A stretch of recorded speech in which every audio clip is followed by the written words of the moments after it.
kon mbootaay googu di conseil privé ñooñu ñoo dajaloo ngir xalaat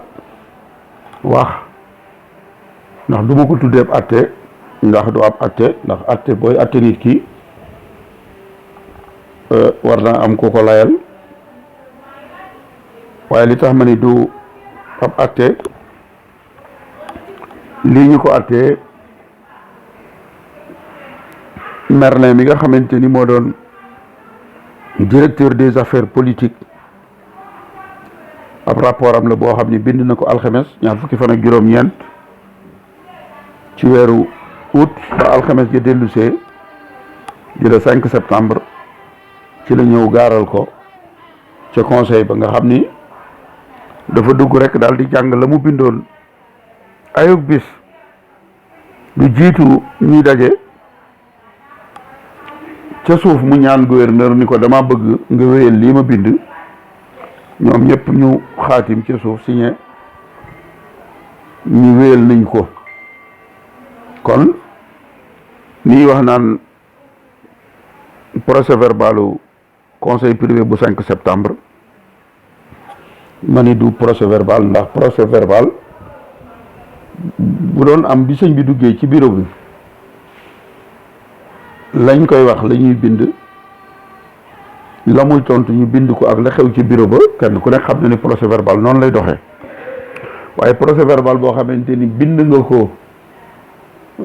ay bis lu jiitu daje ba munta doon procès verbal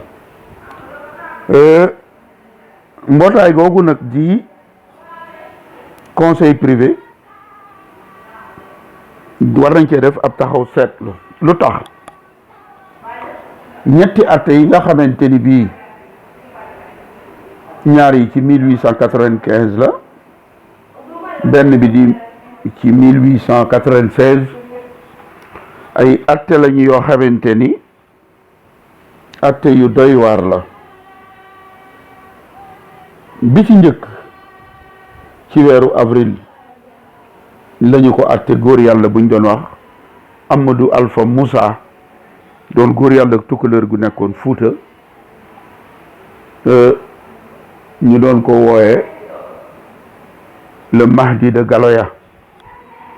moom Galoya ci Fuuta la nekkoon doon góor yàlla tubaab bi ñoo ko tudde woon ni Mahdi la al Mahdi yu ñu tudde ko le Mahdi de Galoya gannaaw gi lañu doon jiiñ sëñ bi ci ndoorte wax ni dafa am wér di xel dem nañu ba di ko jiiñ Amadou Alpha Moussa moomu moom Delamotte moo ko atte ci weeru avril lu jiitu muy dem moom Delamotte moomu ba mu koy atte ci conseil privé bi ay géntkat la ñu wut ñu gént ñu def ko ci ay procès verbal bind ko ci ay këyit loolu ci la ñu sukkandiku ba atte ko ba yóbbu ko Gabon muy lu kenn musta gis waxoon naa ko fi mel ni ku tëdd ba guddi rek nga gént diw dafa ñëw toj sama bitig wala jël sama xaalis nga xëy bind loolu ciw këyit dem gendarmerie porte plainte ni diw mi dama gént mu jël sama xaalis ñu jàpp diw moomee tëj góor yàlla kooku noonu lañ ko atte ba yóbbu ko Gabon ñaareeli atte bi mooy bii may wax mooy sëriñ bi nga xamante ni la atte ba nar bind nañ ko ay bis mu jiitu ñuy daje waaye ca biir atte ba dañoo wax ni gisuñu luñ koy topp